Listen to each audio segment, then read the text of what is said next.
Kalau pelatih ini, Bung Oktris, siapa yang gaji? Pelatih itu Nggak ada honor berarti. tidak ada honor. Terus Tapi bagaimana dia bisa konsisten tadi? itu Ya. yang bikin konsisten sebenarnya bukan gaji. Yang bikin konsisten itu cuma di sini. Latihan. Tidak ada atlet yang hebat tanpa latihan maksimal. Kalau di panjat tebing tidak ada yang hebat, yang ada yang terlatih.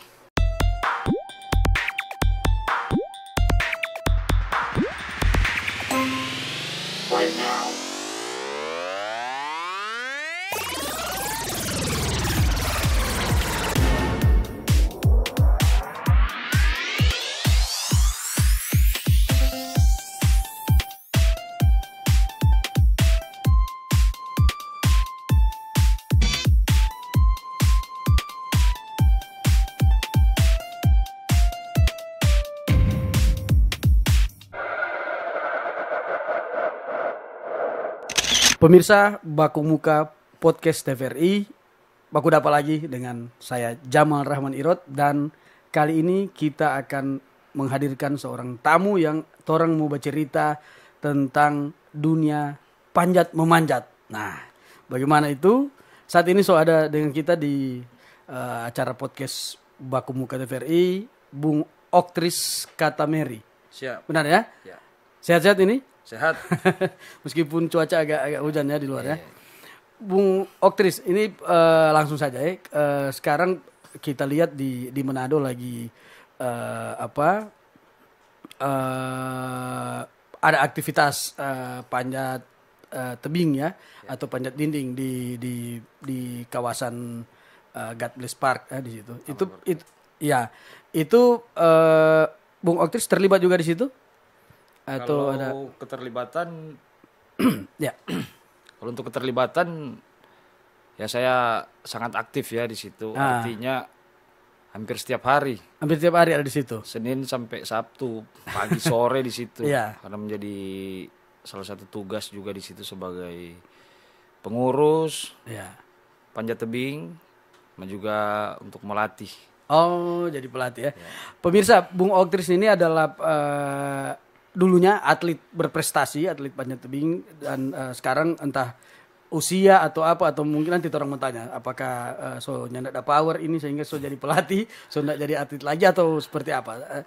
Jadi kalau misalnya mau kalkulasi ini mulai dari tahun berapa ini Bung Oktris ada di dunia panjat tebing ini? Kalau untuk aktivitas panjat tebing, saya memulai dari SMA. Tahun 2004. 2004, so 20 sekarang 2024. Ya, sekitar 20 tahun 20 lebih. tahun ya. Lebih dari 20 tahun. Ya. Nah, itu apakah situasinya atau suasananya atau dunia panjat itu sama dengan sekarang yang ada di Sulawesi Utara ini atau bagaimana? Waktu mulai dulu. Yang pasti untuk situasi dan keadaan pasti berbeda ya. Beda. Itu pasti berbeda. Dulu atlet masih sedikit atau fasilitas? Mulai dari kondisi atletnya, jumlah atlet, fasilitas, baru suasana kompetisi, baru regulasi-regulasi yang berkembang. Berbeda ya? Itu hampir tiap tahun itu berbeda. Iya. Ya dinamikanya tetap ada. Nah, sekarang kalau orang mau misalnya mau total, mau jumlah, ada berapa banyak atlet? Karena dunia panjat tebing ini kan tidak semasif misalnya olahraga yang lain. Ini masuk cabang olahraga kan? Cabur. Ada di PON, ada di sampai di Olimpiade. Olimpiade kan ada. Nah atlet untuk di Sulawesi Utara sendiri ada berapa banyak atlet panjat tebing? Kalau data yang masuk dari 15 kabupaten kota, sekitar 120 sampai 130 yang aktif ikut kompetisi ya. Iya, tapi itu juga belum termasuk dengan yang freelance, yang belum terdata secara resmi di federasi kabupaten kota yang ada di Sulut. Kalau kompetisinya di sini banyak lomba-lomba panjat. Kalau kompetisi boleh dibilang ya lumayan lah, setahun bisa 3 sampai 5 kali. Kalau yang Januari itu bukan Januari. Bulan Maret kemarin itu Kejurnas.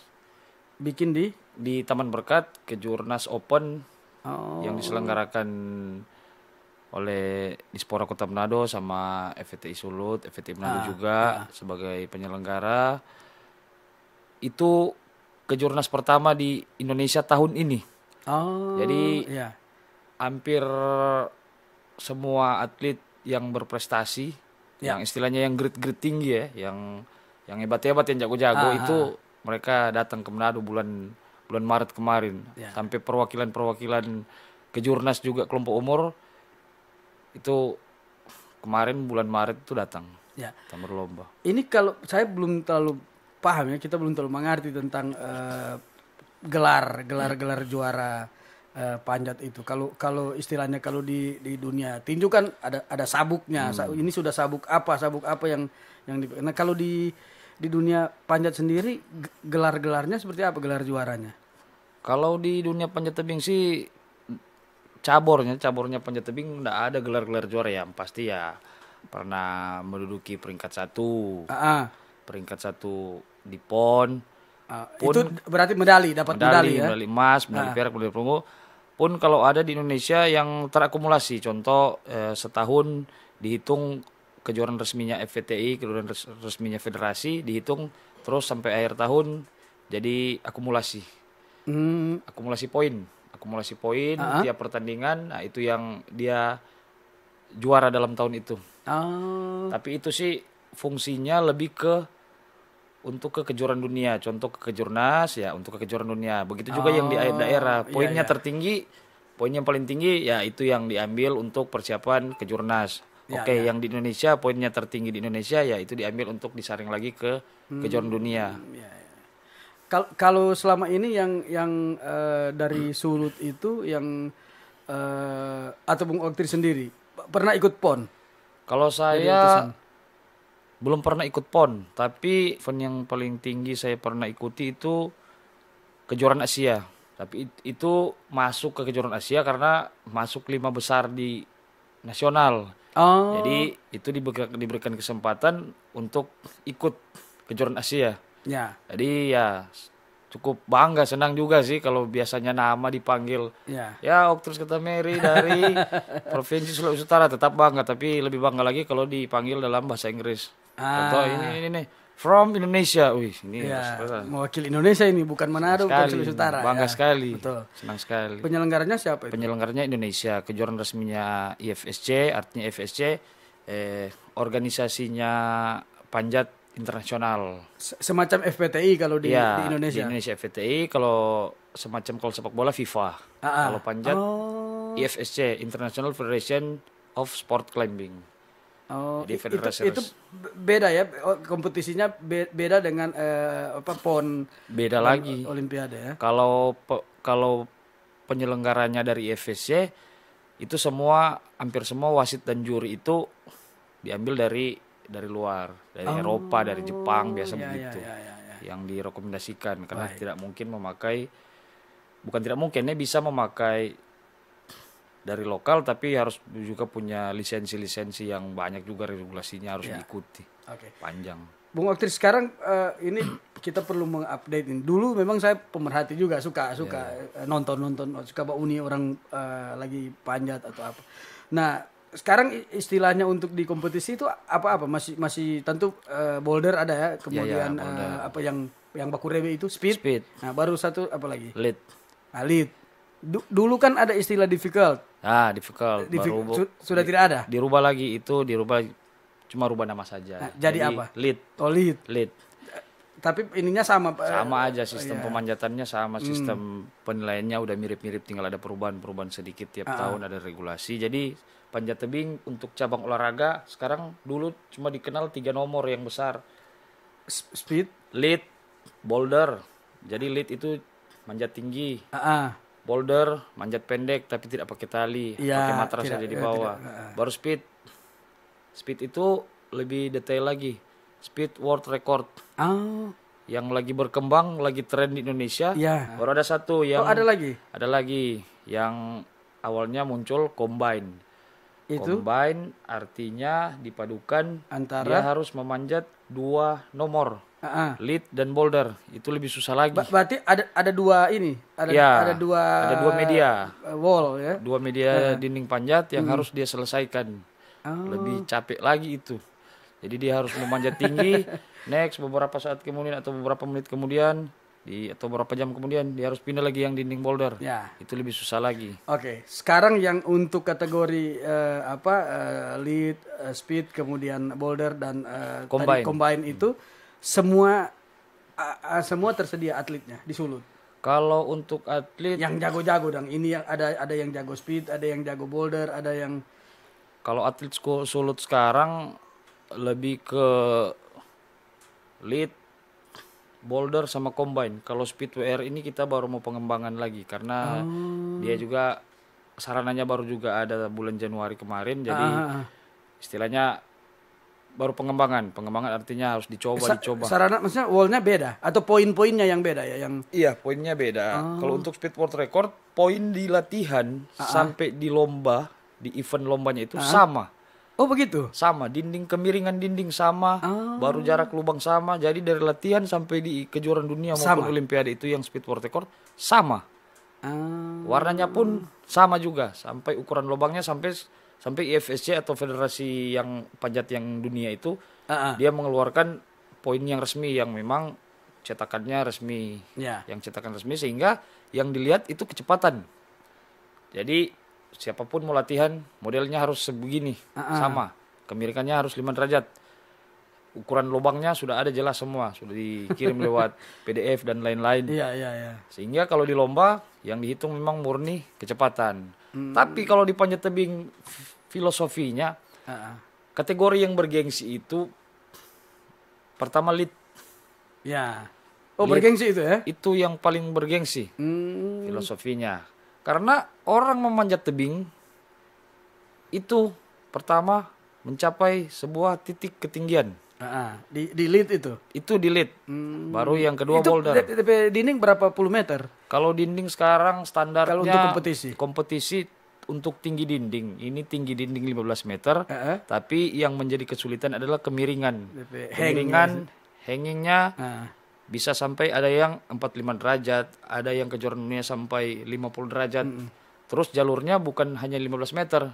Jadi jalurnya mulai dari kiri ke kanan, akhirnya total hampir 30 meter jaraknya. Oh, karena ada kesebaran tuh poin kan? Dia ke kiri ke kanan, total jalur sama total hang juga jauh sekali. Jadi contoh dia start panjat sini, kalau dia top dia ada di ujung sana, dia turun jauh sekali dia. Dulu kan itu wall cuma berapa meter ya? Sekarang totalnya so lebar-lebar kan? Sekarang standar untuk dinding lead 6 meter.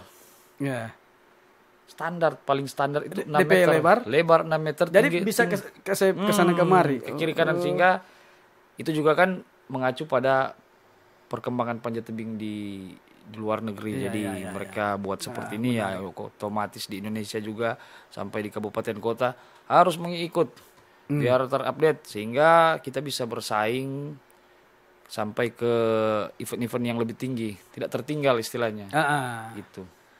Oke. Nah, sekarang yang atlet-atlet muda yang ada di Sulawesi Utara itu yang potensial, yang istilahnya kan sudah kelihatan. Bung Oktris juga kan lebih aktif melatih sekarang kan. Nah, ada bibit-bibit baru yang istilahnya menjanjikan untuk bisa berprestasi di event-event nasional. Untuk bibit-bibit untuk tahun ini saya rasa lumayan banyak ya yang tersebar di kabupaten kota. Mulai dari yang lead sama boulder. Lead sama boulder. Nah, itu setelah beberapa bulan saya melatih, baru juga ada dari kabupaten kota datang latihan di sarana dinding panjat di Taman Berkat. Barusan kemarin Sabtu Minggu ada event untuk yang 9 tahun, 9-10 tahun, 9-10 tahun baru sama 12-13 tahun, 10-11 tahun, 12-13 tahun. Disitulah sudah mulai muncul bibit-bibit. Dan saya rasa itu sangat berpotensi. Berpotensi untuk bersaing di kancah nasional.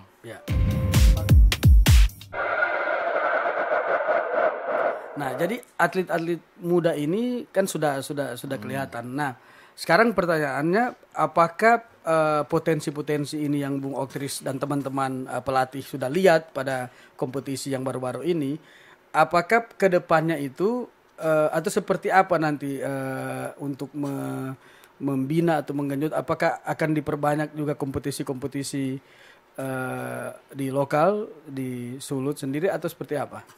Kalau untuk rencana 1 tahun ke depan, Agustus September ini ada kejurnas kelompok umur. Oh, ada kejurnas ya? Ada. Bikin di sini? Bukan, itu bikin mungkin di Jawa, mungkin yang pasti bikin luar Sulawesi Utara. Itu sudah dipersiapkan dari 1 bulan lalu. Yang akan diutus. Iya, yang akan diutus. Sudah ada pemusatan latihan ya? Ada pemusatan latihan, walaupun ada break karena sekolah, kendala akademis karena tanggal 15 kemarin dipulangkan lagi karena harus sekolah. Kita olahraga nggak bisa menghambat pendidikan. Itu bahaya itu. Jadi di break dulu, nanti balik lagi ke pemusatan latihan yang sangat berpotensi ya. Saya lihat teman-teman pelatih yang mengurusnya itu, saya juga terlibat di situ, bantu-bantu pelatih. Kami pengurus provinsi berusaha sebagus mungkin, sebaik mungkin. Nah, kalau di apa istilahnya di panjat nasional itu kan ada atlet-atlet yang istilahnya jadi selebriti ya, yang top. Mungkin salah satunya Bung Oktris ya, yang menjadi inspirasi. Nah maksud saya orang-orang itu masih aktif yang istilahnya atlet. Saya takut menyebut mantan atlet soalnya nanti ada yang protes lagi. Artinya atlet-atlet lama yang dulu pernah berprestasi semacam Bung Oktris masih banyak yang aktif-aktif sekarang, yang menginspirasi atlet-atlet muda. Kalau untuk para pelaku panjat tebing sebenarnya tidak terlihat, padahal sangat aktif. Contoh, saya menyebut salah satu pemanjat senior yang sering juara dari dulu, berkiprah juga di kancah nasional, contoh Om Roy Keduanto itu terlihat tidak aktif, padahal sekarang dia sudah menjadi ketua Federasi Panjat Tebing yang di Minahasa, itu contoh. FPTI. Baru ada juga yang teman-teman lain yang terlihat udah biasa-biasa saja, padahal mereka jadi pelatih di kabupaten kota masing-masing. Jadi istilahnya mereka menebar bibit-bibit baru, membuat, kalau di bangunan, membuat pilar-pilar baru. Pilar-pilar panjat tebing baru supaya lebih kokoh, lebih kuat. Nah, kalau begitu berarti cukup lah istilahnya, tidak mengkhawatirkan istilahnya untuk apa ya bahasanya, untuk kesinambungan daripada prestasi-prestasi yang sudah dicapai oleh atlet generasi Bung Oktris. Bahkan kalau di atasnya Bung Oktris, misalnya yang lebih senior lagi, lebih bagus lagi. Mereka masih ada yang dulunya itu yang senior mereka ikut PON sampai ada yang dapat peringkat 4, ada juga yang sempat dilirik provinsi lain, provinsi. Saya juga dulu sempat dilirik sama provinsi yang notabene-nya provinsinya mendominasi di panjat tebing. Nah, sekarang kita saya ingin bertanya lagi terkait dengan fokus Bung Oktris dan teman-teman terkait dengan pembinaan atlet-atlet muda ini. Ini ada support nggak dari instansi terkait? Kalau untuk program pembinaan usia dini, yang pasti support ya dari Ketua Umum Federasi Panjat Tebing Indonesia Provinsi Sulawesi Utara, Ketua kami Pak Wali Kota Manado, Dr. Richard Sualang.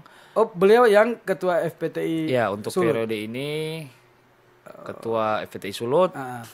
Dia mensupport lewat sebuah sarana yang ada di Katbes Park, sarana baru berstandar nasional, sarana yang representatif, yang istilahnya bolehlah kalau orang latihan sini boleh membaku saki di nasional. Artinya lebih percaya diri karena sudah terbiasa latihan dengan standar nasional. Karena dari dulu salah satu indikator yang bikin kita lemah itu sarana. Iya. Sehingga harus putar otak, latihan di Jawa, latihan di tempat lain, latihan di sarana-sarana, kita harus merapat ke sarang. Iya. Merapat ke sarang pun itu enggak sembarang masuk kan. Betul. Mereka pasti harus permisi dulu. Permisi, surat ini biasa ada teman atau kenalan minta tolong. Udah setengah minta tolong juga. Kadang begitu. Tapi kalau sekarang sudah bisa. Kalau sekarang saya pikir dengan sarana yang diusahakan oleh ketua umum itu pengadaannya pemerintah Manado. Pemerintah Kota Manado, tapi itu sesuai dengan arahan Pak Wali, ketua umum, yaitu silakan dipakai semua dalam artian dalam kondisi kalau selama masih bisa dipakai, yang penting berkoordinasi dengan FVTI Kota Manado, itu aja. Iya. Kalau PON sudah pernah dapat juara dari Sulut. Kalau Sulut PON belum. Tapi selalu mengutus. Kalau PON itu karena beberapa tahun terakhir ya kita mengalami istilahnya degradasi prestasi, mulai dari sarana dan lain-lain. Jadi tidak ada utusan. Tidak ada utusan. Yang kemarin itu sebenarnya hampir lolos, karena kita berlatih di sarana-sarana yang belum mumpuni, tambah juga persiapan yang bukan maksud saya ikut PON itu kan utusan provinsi kan? Iya, tapi itu harus ikut kualifikasi dulu. Prapon, kualifikasi PON. Jadi ada prapon. Harus lolos prapon baru bisa ikut PON. Ikut prapon dulu. Harus lolos, ada peringkat sini sampai peringkat sini, peringkat sekian sampai peringkat sekian, baru setiap cabur yang bikin prakualifikasi PON itu sudah diberikan jatah dari KONI pusat. Ya. Contoh cabur panjat tebing diberikan jatah 170 atlet untuk berlaga FVTI Indonesia aturlah gimana pembagiannya biar semua bisa ikut, tapi harus ada aturannya juga. Jadi yang peringkat ini sampai peringkat ini itu yang lolos kalau nggak masuk peringkat nggak lolos. Jadi cuma sampai di prapon. Prapon kemarin itu lumayan bersaing sih, tapi mungkin setelah dievaluasi beberapa kendala-kendala kita lupakan lah itu. Lupakan. Apa? Tapi kan harus dipelajari itu. Apa yang menjadi kekurangan? Kekurangan memang pada waktu itu kita kembali ke pondasi. Fasilitas latihan. Beberapa pondasi yang harus kita perbaiki adalah ini ibarat bangunan, pondasi, fasilitas, baru manajemen. Nah, fasilitas ada, manajemen ada, SDM.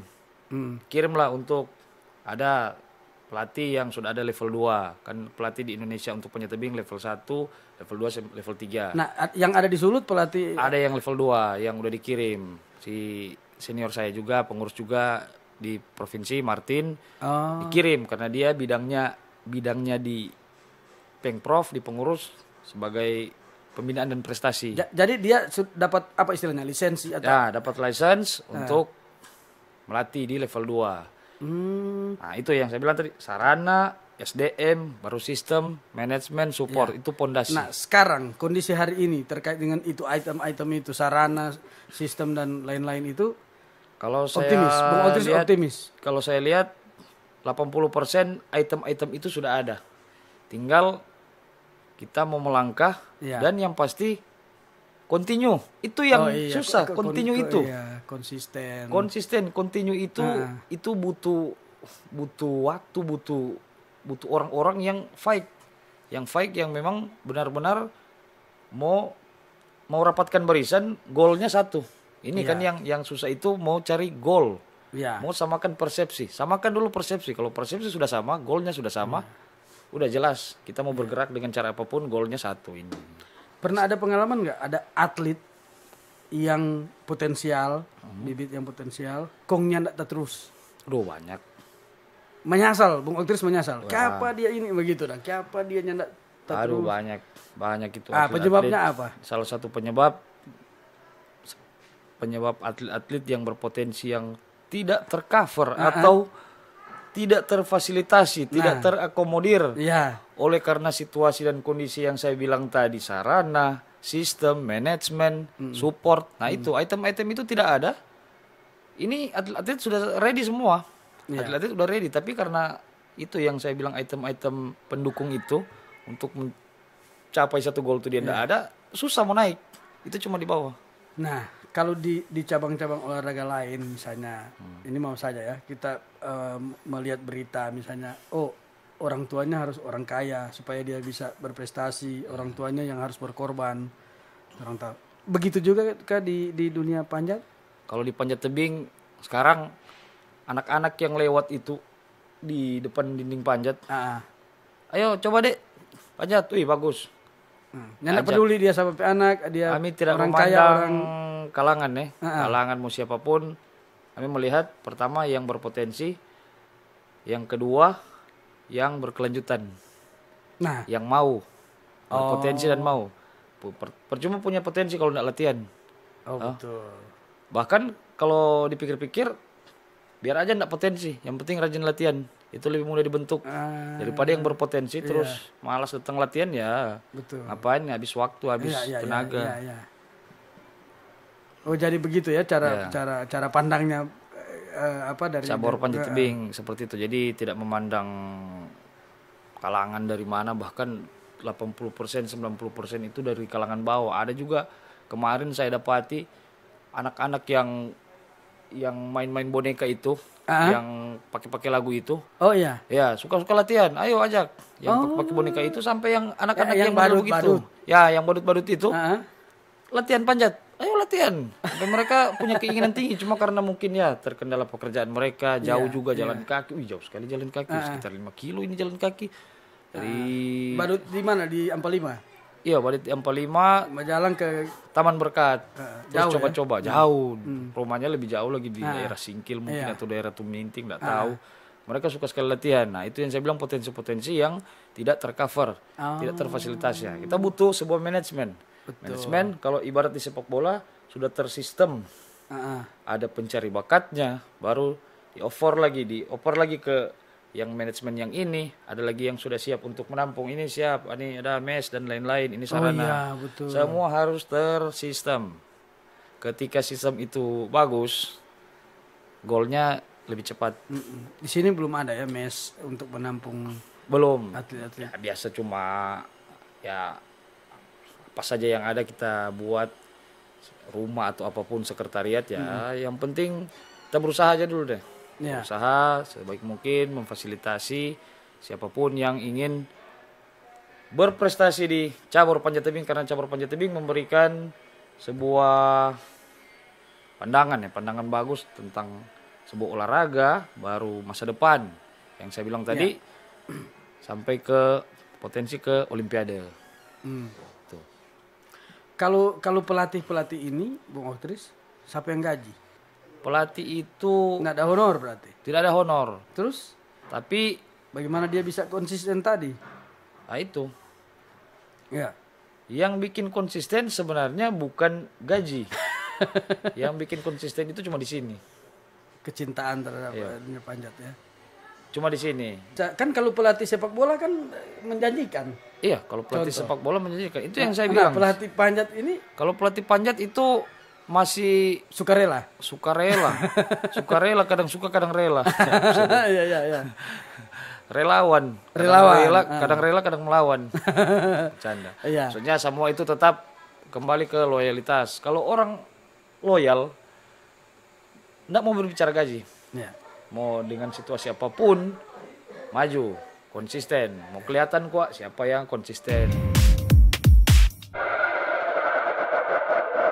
Bung Oktris, kembali ke figur seorang atlet. Itu hal-hal apa yang harus dimiliki oleh seorang atlet? Istilahnya ketika Anda dan teman-teman melatih yang bibit-bibit baru ini, apa yang paling ditekankan? Kan dua hal yang besar.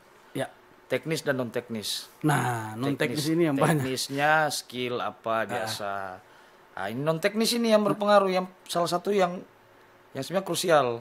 Kalau non teknis itu berbicara mental, IQ ya, itu cara berpikir. Iya. Karena kan perlu strategi juga kan di saat lomba. Sebenarnya lebih tekankan mental dulu sih, non teknis itu, kedisiplinan, cara berbicara, cara berbicara dengan teman-teman, cara berkomunikasi dengan yang lebih tua. Itu dulu yang ditekankan. Dilatih juga itu ya? Itu dilatih. Jadi sebenarnya di panjat tebing itu kita bukan melatih seorang atlet untuk menjadi hebat dalam skill. Tapi menata gaya berpikir, pola pikir, mengatur pola berpikir, mental, kedisiplinan. Kalau itu sudah bagus, skillnya ke belakang. Betul. Gampang itu kalau untuk segala panjat, push up, apa semua pull up itu gampang dibentuk. Tapi kalau ini belum dibentuk, aduh berat, susah. Nah kalau yang untuk skill dan lain-lain, teman saya ada yang seniman, dia sekolah seni. Salah satu syarat untuk ikut ujian salah satu mata kuliah itu adalah membuat 100 sketsa. Nah, saya ingin bertanya di dunia panjat harus berapa kali panjat untuk misalnya baru boleh ikut kompetisi? Kalau untuk mau ikut lomba sih sebenarnya enggak masalah, enggak ada standar. Beda-beda ya. Ada orang yang misalnya baru puluhan kali manjat tapi ternyata dia bisa. Ternyata dia berpotensi bisa ikut lomba. Macam kemarin ada lomba yang saya bilang yang kelompok umur yang untuk bocah-bocah, bocil-bocil itu yang youth 10, 11 tahun, 12, 13. Ada yang baru 1 bulan latihan dia bisa nyodok sampai peringkat 5. Ada yang baru enggak sampai setahun dia latihan dia aja bisa sampai itu memang peringkat talenta 2. Ya, memang istilahnya pemberian Tuhan itu ya memang. Selain talenta itu latihan.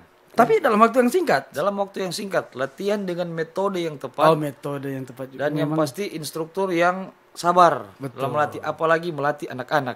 Orang bilang besi yang baik di tangan tukang tempa yang buruk dia mau jadi peda yang jahat, yang peda yang besar. Tapi biar cuma drum, kalau jago baking peda dia mau jadi peda memaras 3 strap yang bagus.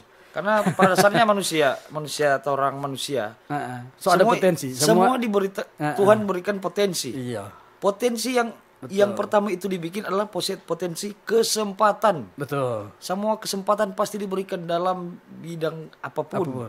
Tapi kalau tidak dilatih, tidak dicoba, tidak akan ada hasilnya. Ya. Dari pengalaman itu melihat atlet-atlet yang ternyata beragam DP cara untuk afirmatif perlakuan yang berbeda. Nah, berarti butuh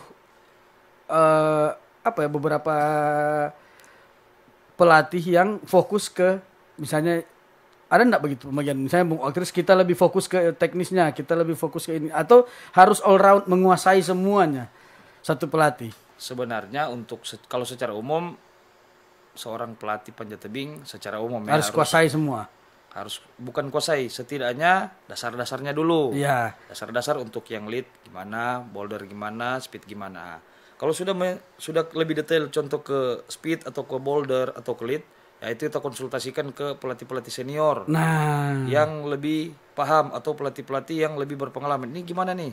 Ini gimana kalau untuk yang lead gimana nih lebih detail. Biar kan atlet-atlet juga enggak semua bisa ikut all around. Ya. Jadi kalau yang lead ya di lead, yang di speed, di boulder ya di boulder. Kalau enggak maksimal dia nanti di lomba. Jadi dia harus fokus. Untuk melihat kecenderungannya itu kapan? Oh dia jago kalau orang asa terus dia di speed. Yang ini kayaknya di boulder. Kapan melihat itu? Untuk potensi itu pertama ya pasti contoh ada anak-anak ayo tes deh, ayo coba. Jadi suruh tes semua panjat kategori dulu. tes. Ya, panjat dulu coba. Nah, di situ akan kelihatan ini tipikalnya contoh ini otot kering kelit. Ini otot basah kelihatan. Kalau orang Manado bilang ini yang popolulu, yang bahas spear. Ini lebih ke speed dengan boulder. Tapi tidak menutup kemungkinan juga dia bisa main di nomor lain, tinggal tergantung ini. Kalau mindsetnya bagus berpindah di sebuah nomor, yang pasti ya namanya manusia akan menyesuaikan. Pada prinsipnya manusia dia bisa menyesuaikan, dia mau menghadapi ini, kita mau menghadapi nomor ini, kita harus bikin begini, gerak tubuhnya harus bikin begini. Menghadapi nomor begini, gerak tubuhnya harus bikin begini. Kalau ada yang IQ-nya bagus, makanya IQ itu menjadi salah satu indikator dalam sebuah sport science. Waktu Bung Oktris masih aktif ikut kompetisi, pernah coba macam-macam nomor? Semua nomor. Semua? Speed? Semua nomor saya coba, speed saya coba, boulder saya coba. Semua dapat prestasi semua nomor. Hampir semua saya dapat. Ya cobalah karena latihan-latihan namanya ya untuk contoh 3 bulan kemudian ada lomba. Lomba apa? Lomba boulder. Oke, kita fokus di boulder. Jadi. Ada lomba speed. Gimana caranya? Lomba speed. Oh, harus latihan speed. Karena latihannya beda kan pasti. Beda. Kan gerak tubuhnya kan beda. Nomornya berbeda, jalurnya berbeda, jadi otomatis ya udah pintar-pintar lah menyesuaikan. Dan namanya manusia berpikir untuk jiwa kompetisi. Kalau bahasa sekarang namanya ni mau kering. Jangan mau kasih. Kalau dibilang ego-ego yang positif. Fighting spirit ya. Fighting spirit, ego-ego yang pada porsinya. Ya. Nah, kalau sensasi menonton ya dari kita, dari sebagai orang, taruhlah orang awam ya, untuk melihat panjat itu, enggak tahu ini dari waktu seperti apa. Kita merasa lebih sensasi yang kita dapat kalau mulia boulder. Tapi kalau kita lihat speed yang baku rebe itu, kita ada adrenalin juga dapat rasa kita mau ikut baku rebe situ. Tapi sensasi dalam pengertian kita dapat rasa DP seni, DP art, nah karena kita penyuka seni itu, kita rasa di boulder itu bagaimana? Sah-sah saja itu? Kalau dari pandangan seni, saya pikir itu sah-sah saja, karena kalau boulder itu jalurnya lebih kompleks. Nah, kompleks artinya butuh ekstra berpikir. Kita rasa DP istilahnya DP tingkat seni dan DP art dan mau dapat lihat tuh. Ada yang mesti basalto baru mau dapat tuh poin, ada yang mesti balumpa. Iya, karena mau dapat di speed itu kayak begitu. Di speed kan monoton jalurnya, itu monoton. Aja. Tinggal dilihat kecepatan. Tapi kalau di boulder, boulder itu kok jalurnya susah sekali. Jadi susah dalam artian harus punya kekuatan, daya tahan, kelenturan, kelenturan baru, kan? Agility, berarti seni lebih tinggi situ. Seninya lebih tinggi. Terus ini. Oh begitu ya, nalar ya. Kalau enggak biasa, ini problemnya begini. Problemnya gimana nih? Ini gimana nih? Kalau apalagi yang kita belum pernah bikin model begini. Terus kelenturan, itu susah sekali kalau boulder. Tunggu, ada istilah sebelum pegang poin, mau apa lebih dulu? Mau lihat dong. Mau baca observasi kan, mau baca jalur. Nah, itu observasi jalur. Dari saat observasi itu dia dapat rumus. Ini di poin sekian kita mau balumpa pasti dapat itu kalau atlet yang atlet profesional yang dilatih. Makanya seorang atlet itu untuk mengikuti kompetisi sebanyak mungkin jalur yang harus dia coba pada saat latihan untuk menambah perbendaharaan gerakan. Perbendaharaan gerakan maksudnya otot itu akan merekam gerakan. Gerakan begini, gerakan seperti ini. Terus saya pernah coba, dia akan merespon, modelnya begini. Nah, terus dia lihat lagi, yang model begini sudah lalu saya pernah dapat. Itu semakin banyak gerakan yang dia coba pada saat latihan, itu semakin bagus karena gerakan sampai ribuan. Ada yang model begini. Jadi setiap 1 minggu itu sekitar bisa 30 model gerakan sampai. Itu diulang-ulang. 2 kali coba cukup. Contoh ada model yang begini, 2 kali coba cukup. Yang penting gerakannya udah dicoba, yang penting sampai di top. Ulang lagi 2 hari berikut, diganti lagi jalurnya. Sehingga 1 minggu itu standarnya, kalau standar nasional, seorang atlet nasional 1 minggu dia itu harus kira-kira sekitar 20-30 jalur. Dia harus buat, dia harus laksanakan dengan model-model yang berbeda. Sehingga perbendaharaan gerakannya semakin banyak.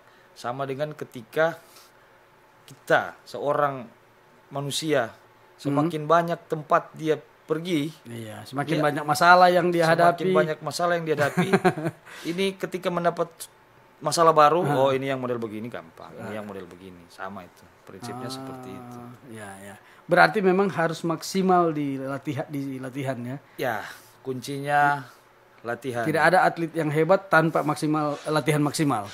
Kalau di panjat tebing tidak ada yang hebat, yang ada yang terlatih. Nah, itu kuncinya betul. Latihan ya. Kalau bahasa simpelnya ini cuma masalah kebiasaan. Padahal sudah mati-matian di latihan. Kalau di panjat tebing kan selalu diajarkan untuk rendah hati. Tuhan, kalau power itu faktor apa? Kalau power misalnya DP tenaga, dia masih boleh, tapi maksudnya dia tahu ini mau backing begini, dia observasi gaya ini mau pakai di hang di ini begini mau begini kita habis tenaga. Itu masalah daya tetap tahan. Latihan deh itu. Iya, latihan karena latihan daya tahan. Kan indikator-indikator kalau dia sudah mampu, pertama ada beberapa indikator. Pertama daya tahan itu kan dari latihan. Betul. Baru jenis otot, baru konsumsi. Vitamin apa yang dikonsumsi toh. Baru banyak juga pola tidur sampai ke ini jiwa kompetisi. Fight, harus fight. Jadi di panjat tebing diajarkan ketika semua jatuh kita. Lawan itu pikiran itu. Itu yang harus dilawan, itu yang susah, itu nanti didapat bertahun-tahun. Artinya sugesti itu atuh melawan di mana pikiran kita berada pada titik lemah. Itu harus bangkit. Jadi pada saat semua jatuh, jangan jatuh, masih dapat. Kita bisa. Pokoknya berusaha semaksimal mungkin untuk melawan pikiran negatif kalau di panjat. Nggak mampu kita, soalnya nggak mampu. Itu jangan sampai. Ketika kita berpikir negatif, dia akan mentransfer energi negatif juga ke seluruh tubuh. Ketika kita berpikir positif dengan segala modal latihan yang ada, itu dia akan naik dalam artian semuanya jadi positif. Karena dari awal berpikir positif, berpikir mau jadi juara. Kalau dari awal berpikir negatif, aduh, apa berat ini, macam berat ini, itu sudah, itu parah itu energi negatif tersebar lagi ke seluruh tubuh. Bagus itu. Nah tadi singgung soal vitamin, soal konsumsinya, gizinya apa semua itu diajarkan kemudian dicari sendiri. Misalnya itu kan perlu vitamin, perlu istilahnya perlu anggaran dan lain sebagainya. Kalau dalam pemusatan latihan ya disediakan sampai vitamin-vitamin yang teman-teman juga yang ada juga yang menyediakan vitamin-vitamin yang memang khusus. Oh ini memang dia orang yang paham di vitamin-vitamin ini, di yang suplemen-suplemen makanan ini disediakan. Tapi ya istilahnya kalau pada saat pemusatan latihan sini ya masih ya udah yang ada saja. Tapi ada batasannya juga. Contoh panjat tebing, jangan makan kangkung. Begitu. Menghambat peredaran darah. Kan tidak bagus. Kalau menghambat peredaran darah ini kan tangan cepat habis, cepat kram. Jangan hindari. Jadi makanan-makanan yang bisa menghambat peredaran darah itu dihindari sebisa mungkin. Janganlah. Kalau enggak ya percuma latihan. Latihan oke, bagus, tapi support yang lain juga sebisa mungkin diperhatikan secara mendetail. Orang melihat orang berpanjat sampai di atas, jago dia. Hebat dia berpanjat sampai di atas. Mau jadi hebat, mau jadi jago, gampang. Naik sampai di atas, orang bilang jago. Tapi kalau mau jadi juara, kompleks. Banyak item yang harus dipenuhi untuk menjadi juara. Penilaiannya apa itu? Bukan cuma kompetisi waktu. Kalau kompetisi, kalau lead yang paling tinggi yang pasti. Kalau lead. Yang paling jauh dia. Ya, poin yang paling tinggi dia yang menang. Kalaupun poinnya sama. Waktu? Tapi waktu diberikan cuma 6 menit. Untuk pemanjatan. Kalaupun mau selesai 4 menit, dan selesai 5 menit. Waktu yang diberikan cuma 6 menit. 6 menit. Kong yang dinilai siapa yang paling tinggi? Siapa yang paling tinggi. Kalaupun masih sama poinnya, misalnya saya dan Jamal ikut lomba. Iya. Sama. Penyisihan, sama-sama sampai di atas. Final juga, sama di atas. Ya berarti. Kalau kita finish di 5 menit, Kong Bung Oktris di 5 menit setengah. Ya berarti yang menang yang lebih cepat. Yang lebih cepat. Lihat waktunya. Objektivitasnya kan jelas toh. Kalau sama waktu sama tinggi, ulang. Nggak akan mungkin sama waktu sama tinggi karena timer yang digunakan sudah 2-3 angka di belakang koma. Contoh 5,39, 5,38. Jadi tetap akan dapat lihat siapa yang lebih cepat. Ya betul. Karena juga ada juri toh. Ada juri yang menilai yang megang timer atau waktu. Ya, mungkin Bu Oktris juga bisa memberikan motivasi ya kepada teman-teman atlet yang bukan atlet tapi yang punya keinginan untuk menjadi. Pokoknya coba dulu ya, semacam yang tadi anak-anak yang badut-badut itu. Ya. Karena olahraga panjat ini kan memang perlu tadi banyak hal pengetahuan perlu. Tapi untuk memulainya ya mulai saja ya. Ya gitu. Mulai saja, coba saja. Kita jangan memberikan sesuatu jangan menjelaskan sesuatu yang kompleks ke mereka. Iya. Jangan dibikin ribet, jangan dibikin susah. Ya udah, coba aja. Nanti kami yang fasilitasi. Apa mau kendala apa kendalanya, fasilitasi. Iya. Jadi saya sedikit memberikan motivasi ya. Betul. Buat siapapun. Ya. ataupun ada anak-anak, orang tua yang ingin anak-anaknya latihan. Sekarang panjat tebing di Manado di Sulawesi Utara sedang membuka kesempatan sebesar-besarnya kepada seluruh anak-anak, pada teman-teman juga yang anak-anak yang ingin latihan gratis. Ya, tanpa ada biaya. Tanpa biaya ya. Difasilitasi semaksimal mungkin untuk latihan panjat tebing. Latihan panjat tebing tidak harus jadi hebat. Pertama, panjat tebing adalah olahraga. Kalaupun berpotensi dia bisa menjadi atlet, bisa berprestasi, bisa membanggakan diri sendiri, orang tua dan keluarga. Dan menjauh dari aktivitas-aktivitas yang bisa merusak generasi bangsa. Itu kuncinya juga. Betul. Salah satu. Artinya kalau dia perhatiannya, fokusnya ataupun hobinya, kesenangannya itu ada di panjat, tentu dia akan menjaga kesehatan, menjaga vitalitas, begitu. Otomatis akan jauh dari olahraga. Iya. Kita berpikir simpel-simpel saja, ini olahraga, mencari sehat. Kalaupun bagus, berprestasi. Mungkin yang paling terakhir, Bung Oktris, ini pertanyaan sangat personal. Tadi kan bilang ternyata jadi pelatih itu ya istilahnya, kalau istilah saya ya tadi relawan, kemudian jadi kerja bakti lah begitu. Sampai kapan Bung Oktris bersedia untuk, ini pertanyaan saya ini. Kalau mau ditanya sampai kapan mau berhenti? Kapan enggak berhenti? 10-an tahun di dunia panjat yang untuk istilahnya kehidupan pribadi Bung Oktris itu harus kerja lain kan, tidak bisa berharap dari dunia panjat untuk, ya kan? Nah, kenapa enggak berhenti? Kenapa enggak tobat-tobat, Nang? Kalau mau bilang kenapa enggak berhenti, karena memang mungkin sudah jadi passion ya. Ya, panggilan jiwa kan. Passion, panggilan jiwa.